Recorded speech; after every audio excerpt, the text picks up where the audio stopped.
why joining an MLM, multi-level marketing, is a bad idea. And this is the real cost of losing your money and your friends and your family. So you're looking for a side hustle to make a few extra bucks. Suddenly, you get a DM from a woman you went to high school with. You really weren't friends, but you were friendly enough.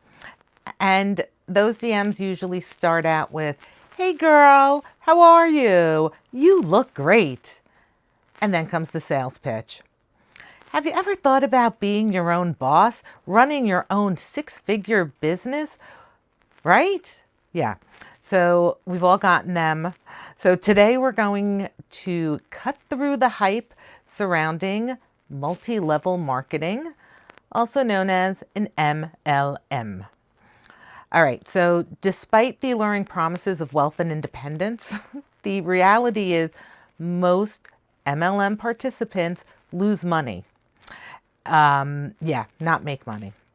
We will be learning why joining an MLM is almost always a poor decision, detail the pitfalls that lead to significant loss, and expose a few notorious MLMs, ones to avoid, who they target for recruitment, and how they use cult tactics. Then we're going to talk about two MLMs that really aren't bad. Hi, it's your friend Eva. I'm in debt, no savings, no retirement, absolutely no business giving financial advice. But here we are. Personal finance needs more honesty and less shame. So you're tired of being judged for being in debt? Please share, subscribe. I have some free downloads below, and make sure you sign up for my free weekly newsletter. I swear I don't spam you. Before we start, I am not a financial advisor. When it comes to financial advice or any advice you find on the internet, do your own research, okay? So first, what is an MLM? As we said before, it stands for multi-level marketing. It is a business model where you earn money not by selling just products, but also by recruiting others to join the MLM. Then those recruits sell products and they recruit more people, and you earn a commission on their sales and the recruits. The difference between an MLM and a pyramid scheme is a pyramid scheme, your income is based on recruitment. You don't recruit people, you don't make money. In an MLM, you recruit people, but you also have an inventory to sell. And those people you recruit are called your downline. Theoretically, you can make money.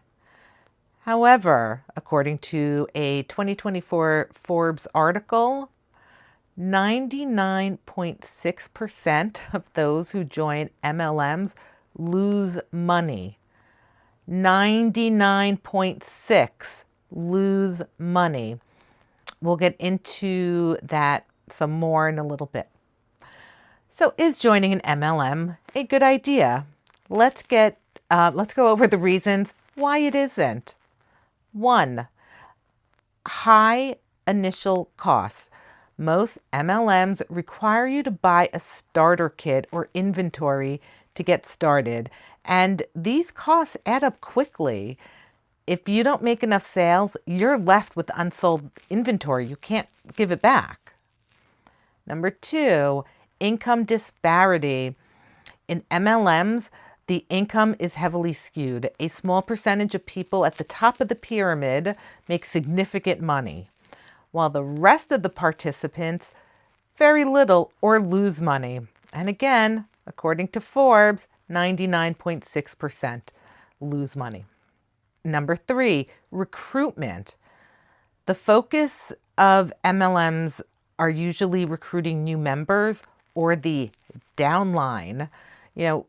They focus on that rather than selling products, even if they have a good product.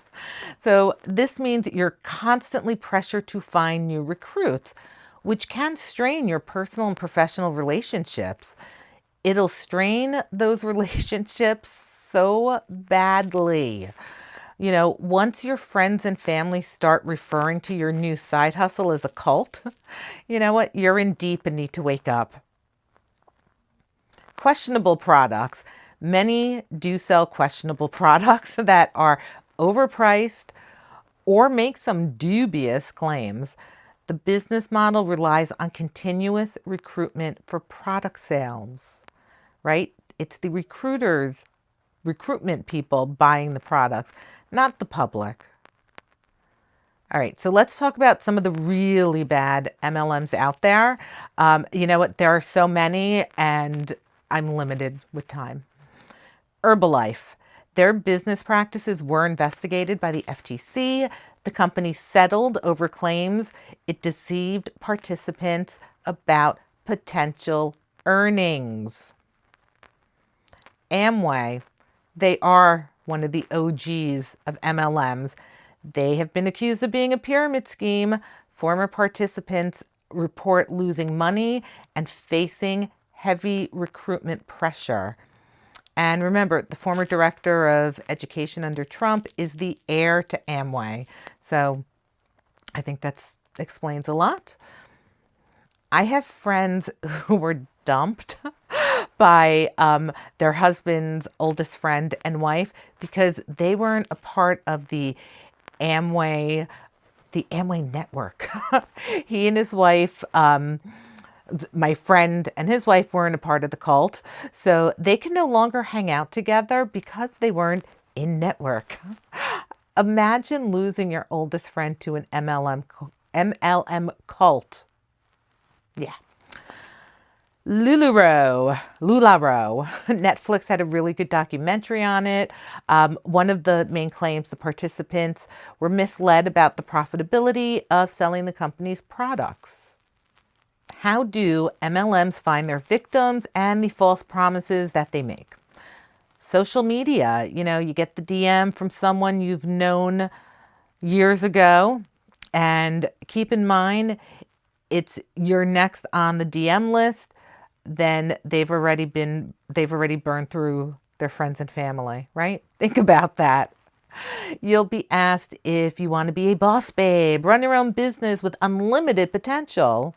Oh, FYI, you're not running your own business, okay? Network events. You get invited to a free seminar or a webinar that promises financial success and lifestyle upgrades. False promises of wealth. They make these grandiose claims about earning potential, promising financial freedom and the luxury lifestyle. The reality is these promises don't really materialize for most participants. 99.6% lose money. Pressure tactics. Look, once they've got you interested, MLM recruits will use high pressure tactics to get you to join quickly. They might emphasize that the opportunity is limited or you need to act fast, to achieve success. So who do they target? The target of most MLM recruitments are women, minorities, immigrants, military and stay-at-home wives, and college students. Because chances are they have a bigger social circle and that they can tap into. They use cult tactics to convince you. Like all cults, they employ mind control, magical thinking, self-blame, and pick people with very little critical thinking skills. You are actually trained to avoid people who question whether or not it's a viable business, kind of like a cult. The MLM also tries to isolate you from people who question your beliefs, like a cult.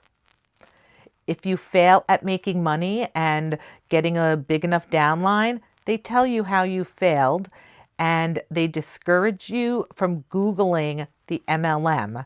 They tell you that the stories are from losers who didn't make money because they were lazy and didn't hustle. The negative articles online are fake and the news media lies. In other words, cult, cult, cult. All right, so there are two that are not bad MLMs. From what I've seen, they don't make exaggerated claims of making, a bajillion dollars a month. Although one I have heard has started pushing a downline, and that's Avon. I hope that's not true because they've always had decent products, and I I hope that it's still like product focused. Pampered Chef is another one. I remember my sister did a Pampered Chef party like 25 years ago, if not more. And I still have some of the kitchen products. They are really good quality products. So, I didn't really find horrible things about them online. So we'll keep it at that. Look, there is nothing wrong with direct sales to consumers. There are some good products out there. The issue is when the focus is on recruiting others. Look, when you focus on, like, again, recruiting others and not the product, run. It's a pyramid scheme and a cult.